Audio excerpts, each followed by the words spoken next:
Hello students, welcome back to the online classes. I hope you all are doing good at home. In this video, we'll continue with the chapter Electricity and Magnetism. So first we'll study about series and parallel circuit. Series circuit. A series circuit is a circuit in which the resistors are arranged in a chain so that the current has only one path to flow. The magnitude of the current is same throughout each resistor. The current will flow in a clockwise direction from R1 to R2 and then to R3 and back through R1. The total resistance of the circuit is found by simply adding up the resistance value of the individual resistors.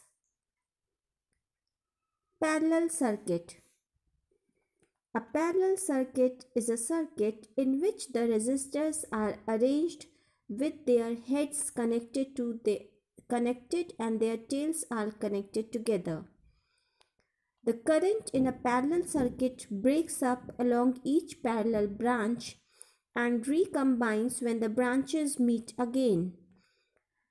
The voltage across each resistor in a parallel circuit is the same. Decorative lights and most household circuits are connected in parallel. The total resistance of a set of resistors in a parallel circuit is found by adding up the reciprocals of the resistance values and then taking the reciprocal of the total. Now we'll study about conductors and insulators. Conductors are the materials or substances which allow electricity to flow through them. That is, they allow electrons to flow inside them very easily. Metals, humans, earth, and animal bodies are all conductors.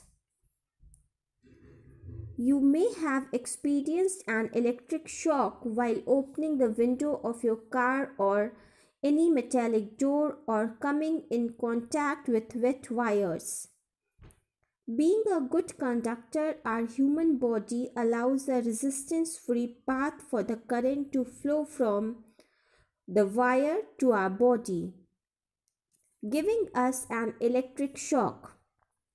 A few examples of conductors are silver, copper, brass, steel, gold, and aluminium. Silver is the best conductor of electricity. We use conductors mostly in electric circuits and systems in the form of wires.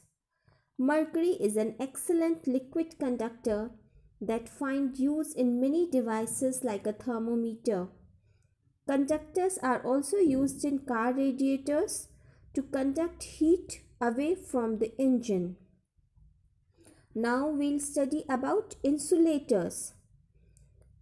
Insulators are materials or substances which do not allow current to flow through them. They are mostly solid in nature and do not allow the flow of heat either. The property which makes insulators different from conductors is its resistivity.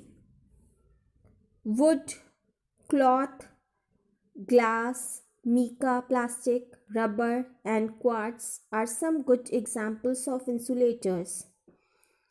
Insulators are also protectors as they give protection against electric currents, heat, and sound. Insulators do not have any free electrons, so they are bad conductors of electricity. Glass is the best insulator as it has the highest resistivity. Rubber is used in making tires, fire-resistant clothes, and slippers. Electrical insulators stop the flow of electrons through them. They are used in circuit boards, high voltage systems, and in coating electric wires and cables. Now students will study about some precautions to be taken before the circuit is switched on. So check if all the components of the circuits are connected properly. Do not touch any electrical components like switch with the wet hands. Check if the connecting wire is properly connected to other components. Check if the source of electricity is properly joined. So this completes our chapter electricity and magnetism. Along this video, I'll send the lesson plan also. So do the work of lesson plan, question answers in your notebooks and exercises in the books, and learn all the exercises and question answers. Thank you students. God bless you.